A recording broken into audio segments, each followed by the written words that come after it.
Assalamualaikum warahmatullahi wabarakatuh.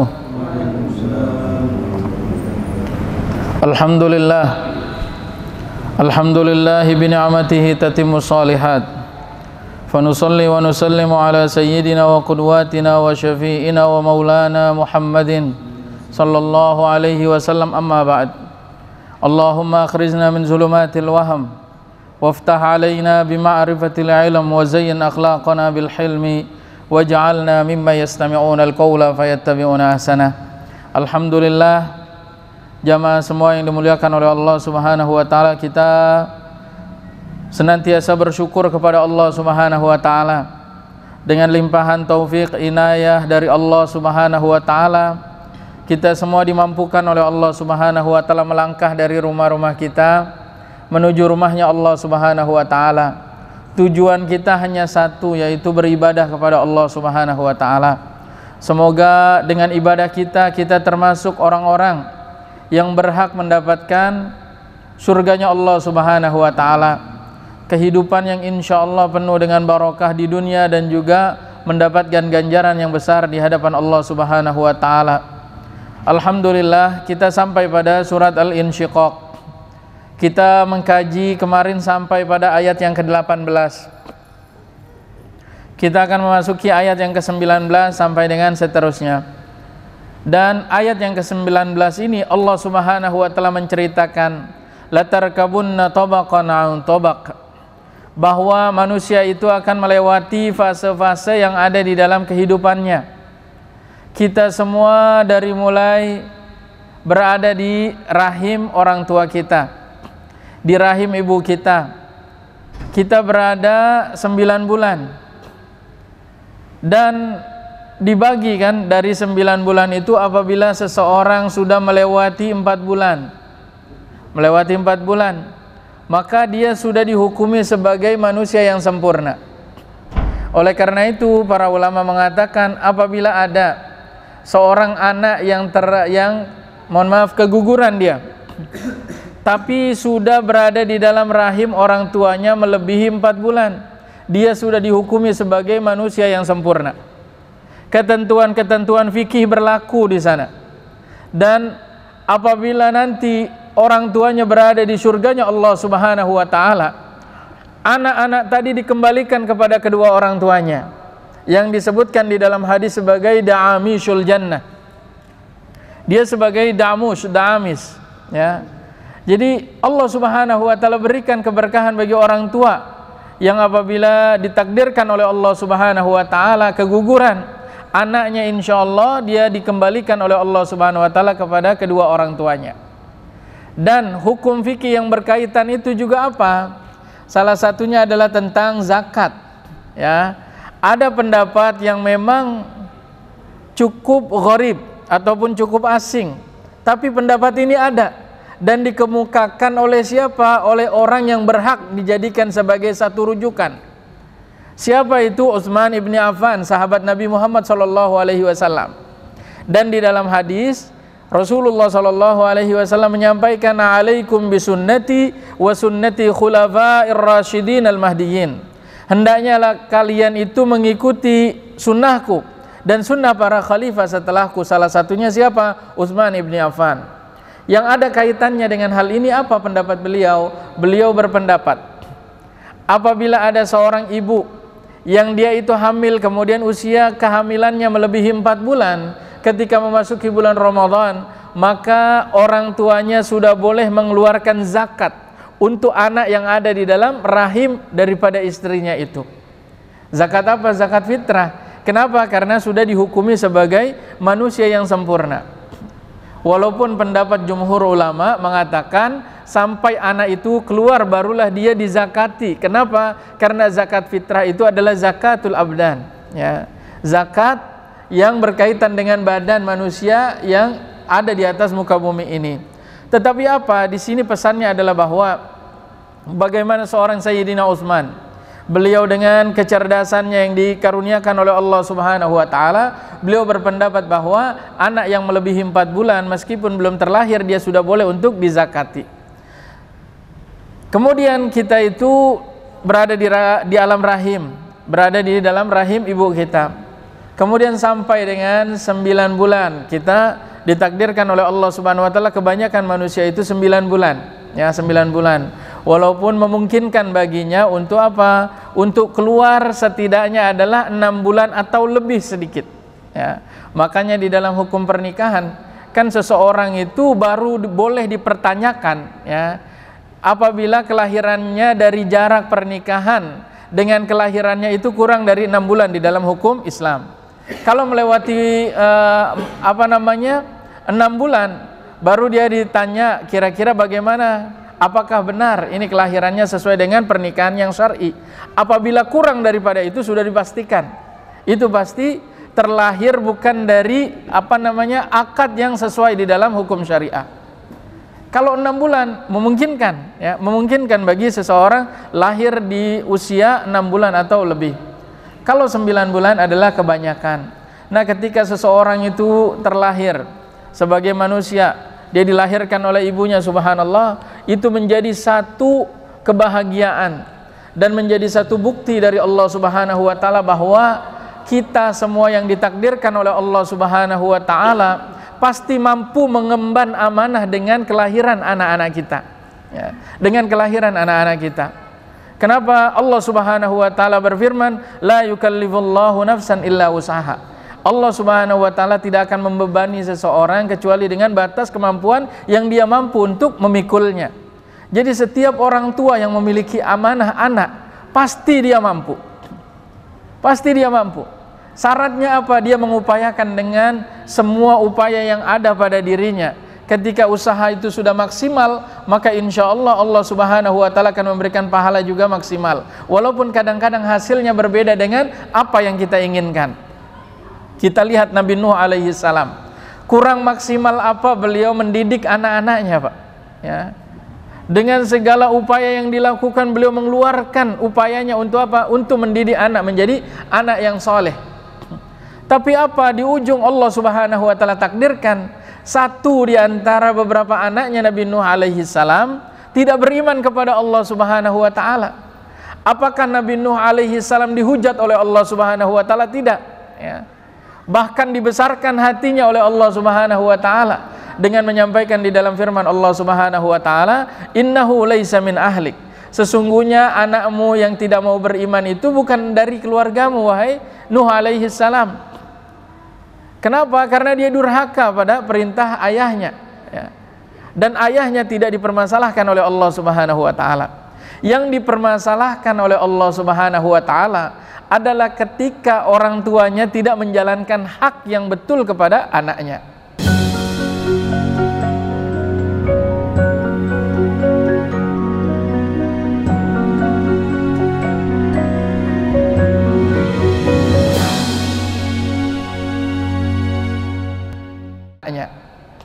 Makanya Pak, ada di dalam atau di masanya di masanya Umar bin Khattab ada istilah bukan hanya anak yang durhaka, tapi ada ayah yang durhaka, ya. Kenapa? Karena ada seorang ayah yang datang dia kepada Khalifah Umar bin Khattab Amirul Mukminin dengan mengatakan, wahai Khalifah, saya memiliki anak yang durhaka. Tapi Khalifah Umar bin Khattab kan kita tahu beliau itu adalah orang yang pintar. Makanya sampai ada seorang penulis dari Mesir itu menuliskan satu kitab yang judulnya adalah Abqariyatu Umar, kecerdasan seorang Umar bin Khattab. Sebelum engkau menuduh anakmu durhaka, tunggu, saya perlu memastikan, ya, perlu memastikan betul nggak anakmu itu durhaka atau sebaliknya, ya. Kemudian anaknya itu dipanggil oleh Umar, Khalifah Umar. Apakah betul engkau itu anak yang durhaka? Tunggu, wahai Khalifah, ya. Aku ingin tahu apa sebetulnya hak seorang anak dari bapaknya. Kemudian Umar itu mengatakan hak bagi anak dari orang tuanya itu ada 3. Yang pertama adalah dia berhak mendapatkan ibu yang baik, ya. Artinya apa? Bapaknya harus memilih pasangan yang baik agar apa? Mendapatkan ibu yang baik untuk anaknya, agar anaknya itu mendapatkan ibu yang baik. Kemudian yang kedua adalah dia mendapatkan nama yang baik. Kemarin sudah sedikit saya mengkaji tentang hal ini. Kemudian yang ketiga adalah apa? Mendapatkan pendidikan yang baik dari orang tuanya. Kemudian semua itu dibantah oleh anaknya tadi. Anaknya mengatakan, ibu saya itu orang Majusi, wahai khalifah. Ya. Dia tidak pernah mengajarkan, sampai sekarang dia pun tidak berpindah kepada agama Islam. Jadi saya tidak mendapatkan ibu yang baik. Ya.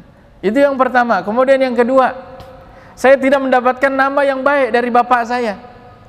Jadi dinamakan itu dengan nama yang tidak baik. Ya. Karena banyak di dalam riwayat kan Rasulullah SAW itu kerap kali beliau itu mengganti nama beberapa orang yang ditemui ketika makna daripada nama tersebut tidak baik. Makanya ada orang yang namanya Hazin, sedih. Ya. Diceritakan oleh siapa Pak? Cicitnya. Cicitnya itu menceritakan bahwa dulu kakek saya itu pernah berjumpa dengan Nabi. Namanya Hazin, ya. Kemudian ingin diganti namanya oleh Nabi Muhammad SAW, tapi kakek saya nggak mau. Maka setelah itu kakek saya menjalani kehidupan penuh dengan kesedihan. Kemudian anaknya juga penuh dengan kesedihan. Kemudian cucunya juga penuh dengan kesedihan. Dan saya juga mendapatkan mendapatkan kesedihan dari sebab nama daripada kakek saya tadi. Artinya apa? Seseorang itu harus untuk memberikan nama dengan nama yang terbaik untuk anak-anaknya. Itu tadi yang kedua. Kemudian yang ketiga, saya tidak pernah mendapatkan pendidikan yang baik dari orang tua saya. Jadi semua hal itu tidak saya dapatkan. Maka pada saat itulah ada definisi ayah yang durhaka. Ya. Bukan hanya anak yang durhaka, tapi mungkin saja ayah itu durhaka. Maka subhanallah, ketika Allah Subhanahu wa taala menakdirkan kita itu memiliki zuriyah, Pak, memiliki keturunan, kita yakin bahwa Allah Subhanahu wa taala itu tahu kita itu mampu menjalankan amanah. Tapi hal itu harus diupayakan, tidak bisa datang serta-merta. Oleh karena itu kan alhamdulillah kita bersyukur, Pak. Di sini ada pengajian, yang hadir itu bapak-bapak. Saya kerap kali menyampaikan kalau di pengajian parenting orang tua dari wali murid, ya, wali murid. Saya sampaikan karena kebanyakan yang datang itu ibu-ibunya, ya, dibandingkan bapaknya. Kenapa? Saya sampaikan bahwa yang lebih penting, jauh lebih penting yang mengikuti pengajian parenting itu adalah bapak dibandingkan ibu. Dari mana dalilnya? Al-Quranul Karim. Pembicaraan tentang dialog anak dengan orang tua itu kan ada 17 tempat. 14 tempat itu pembicaraan antara bapak dengan anak. Kemudian 2 tempat itu pembicaraan ibu dengan anak. Kemudian 1 tempat itu pembicaraan keduanya, ya. Dua-duanya berbicara dengan anak. Artinya apa? Dari sisi presentasi itu jauh. Islam mengajarkan kepada kita bahwa yang paling bisa mengajarkan kepada anak, paling kuat bekasnya itu apa? Adalah seorang ayah kepada anaknya. Kemudian kadang-kadang ada yang berdalih, kan ada di dalam riwayat itu menyatakan madrasatul ula, ibu itu adalah sekolah pertama. Kalau orang yang meyakini dengan hadis itu berarti dia baru belajar 1 hadis. Dia belum belajar banyak hadis atau ayat-ayat yang banyak tentang apa? Tentang pendidikan kepada anak. Maka subhanallah, ini menjadi sesuatu yang sangat penting, bahwa kita sebagai seorang laki-laki diberikan amanah oleh Allah Subhanahu wa taala, dan amanahnya itu sangat besar. Tapi Allah Subhanahu wa taala yakin, ya. Kita semua yakin dengan apa yang diberikan oleh Allah Subhanahu wa taala. Amanah yang besar itu tidak mungkin dititipkan kecuali dari Allah Subhanahu wa taala kepada orang yang mampu. Maka insyaallah semoga Allah Subhanahu wa taala takdirkan kita semua adalah orang-orang yang mampu menjalankan amanah daripada anak-anak kita. Tadi latarkabunna tabaqan an tabaq, kita terlahir sebagai seorang anak. Kemudian kita diasuh oleh orang tua kita, dan tentunya ketika kelahiran anak itu kita jalankan sunnah-sunnah Nabi. Dan ini kadang-kadang terlihat sepele tetapi penting untuk sama-sama kita pahami. Ketika anak itu lahir, hal pertama kita bersyukur kepada Allah Subhanahu wa taala. Kita berada di negeri yang insyaallah memuliakan dan juga menghargai tata cara syariat agama kita berlaku, Pak. Dari sisi apa? Bahwa kalau kita di Indonesia ini kan berhak untuk apa? Ketika anak itu lahir, bapak itu datang untuk mendampingi ibu itu kadang-kadang di beberapa rumah sakit memungkinkan, atau persis setelah kelahiran orang tua itu, bapak itu berhak untuk masuk ke dalam ruangan tersebut. Di beberapa tempat tidak boleh, Pak, tidak boleh, ya. Artinya apa? Ada satu sunnah yang diajarkan oleh Nabi, ketika anak itu lahir kita memperdengarkan kalimat thayyibah di telinga anak-anak kita, ya. Riwayatnya ada, dan ini tidak diperselisihkan oleh para ulama.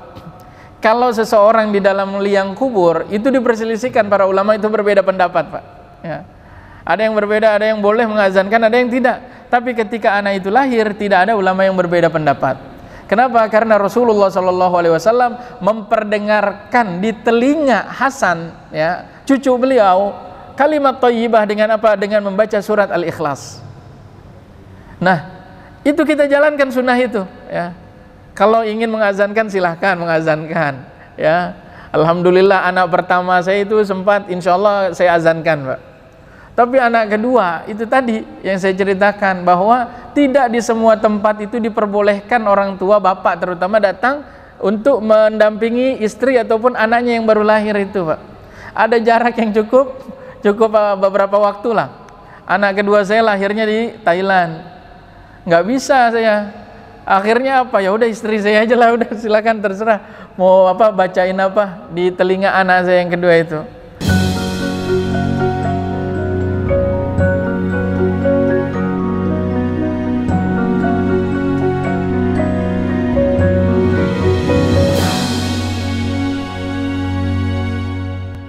Dan ketika seseorang itu belum memasuki usia akil baligh, beberapa ulama itu mengatakan bahwa dia tidak sah ketika melakukan akad-akad yang ada di dalam syariat. Akad apa itu? Akad pernikahan, ya. Akad pernikahan. Maksudnya dia menjadi wali daripada kakaknya yang perempuan, itu tidak boleh, ya. Tidak boleh.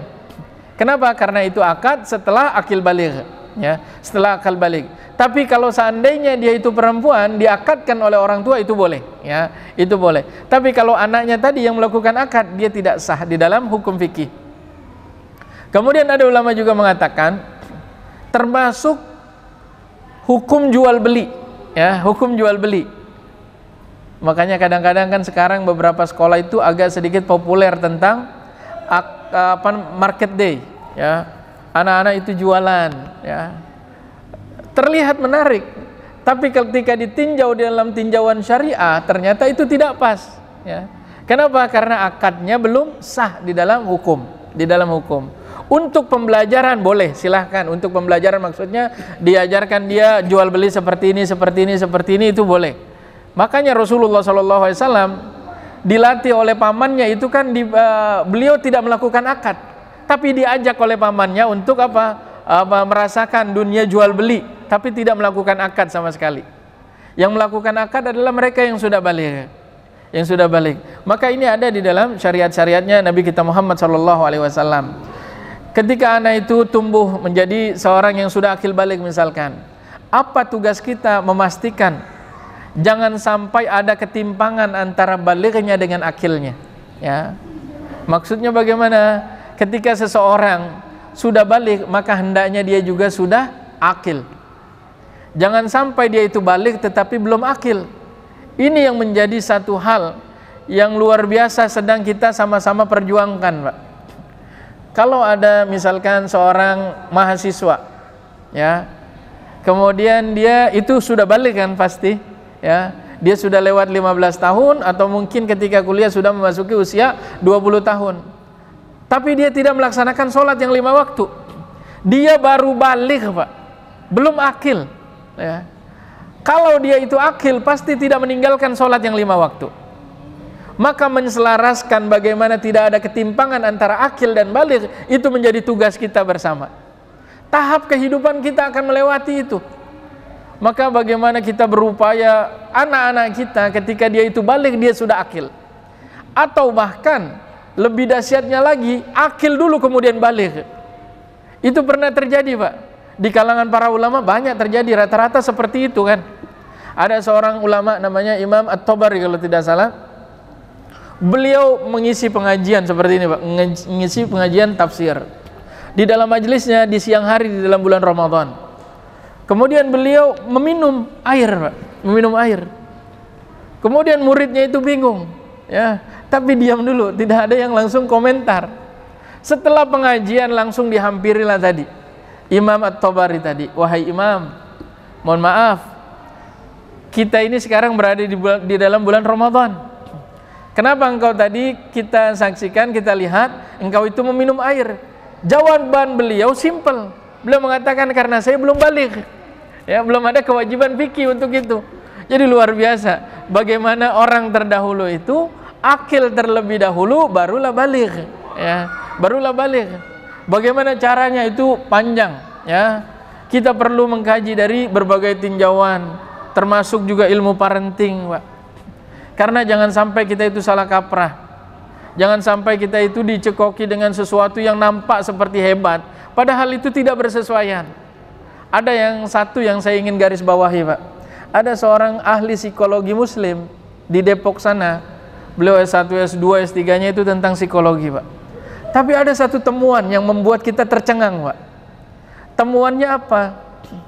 Kalau anak TK itu sudah diajarkan tentang berhitung, maka dia besarnya berpotensi menjadi seorang yang terkontaminasi dengan LGBT.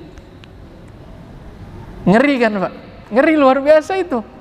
Kita kadang-kadang menganggap, wah, anak TK udah jago nih berhitung, gitu, hebat nampak. Padahal itu tidak bersesuaian. Maka maksud saya apa?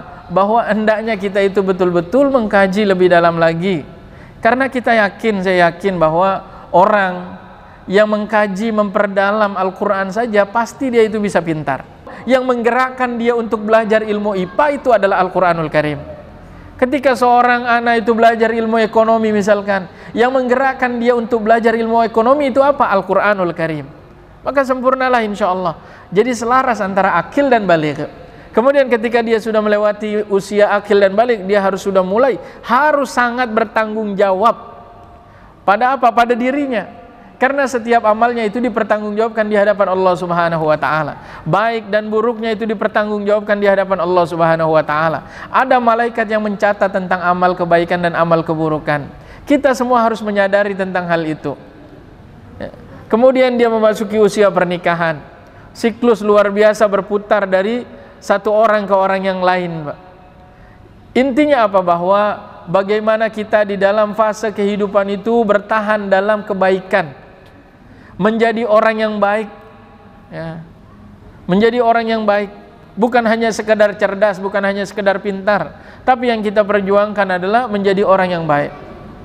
Dalam dunia pendidikan misalkan, kayaknya lembaga pendidikan insya Allah kalau mengejar akreditasi A dari manusia itu tidak sulit, mudah untuk dikejar, ya.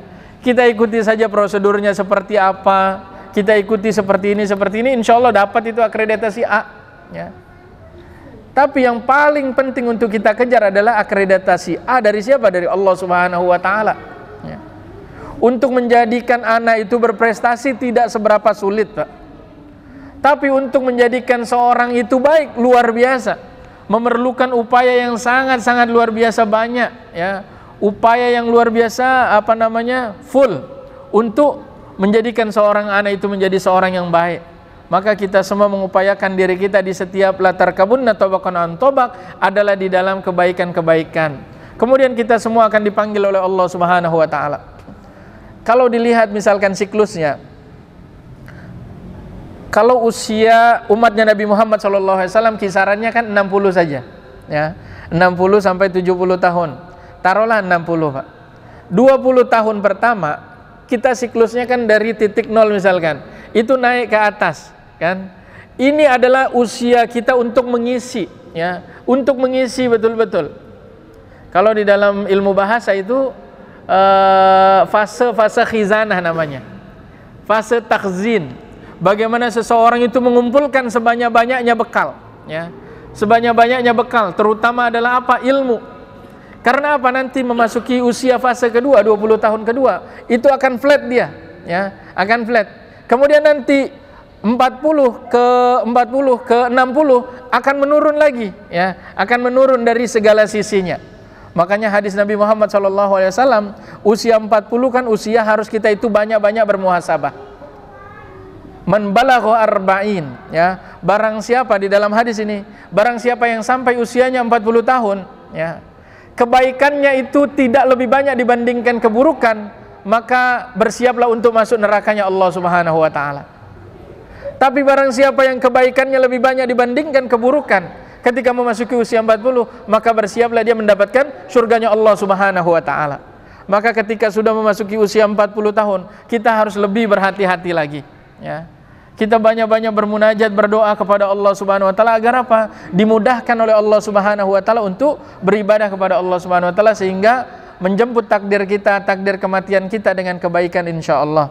Wallahu a'lam bishawab. Mungkin ini yang bisa saya sampaikan. Kira-kira masih ada waktu enggak, Pak? Kalau ada pertanyaan silakan. Satu mungkin atau dua. Silakan. Kita sampai baru satu ayat ya, Pak ya. Ayat yang ke-19, latar kabunna tobakon naun tobak. Jazakumullah khair. Semoga apa yang kita kaji ada manfaatnya, yang benar dari Allah Subhanahu wa taala, yang salah adalah kekhilafan diri pribadi dan juga bisikan syaitan, saya mohon dimaafkan. Semoga ilmu yang kita kaji menjadi semangat kita untuk beribadah kepada Allah Subhanahu wa taala insyaallah. Syukran. Assalamualaikum warahmatullahi wabarakatuh.